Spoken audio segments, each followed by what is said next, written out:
Fala, povo de Deus, oh glória. Gente, hoje não estamos na loja, mas nós estamos aí, vencendo um dia de cada vez. Então vamos lá, família. Que Deus abençoe a vida de todos em nome de Jesus. Deus venha derramar muitas bênçãos sobre tua casa, sobre toda a tua família.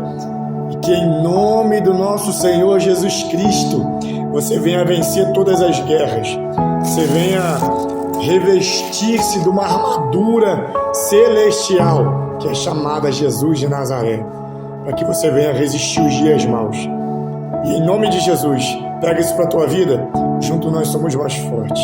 Então eu vou orar por você, e você vai se incumbir de estar orando pela minha vida, e abençoando a vida do pastor Tiago. Que Deus abençoe tua casa, toda a tua família, todos os teus projetos.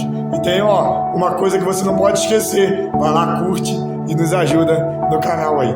Forte abraço, fui!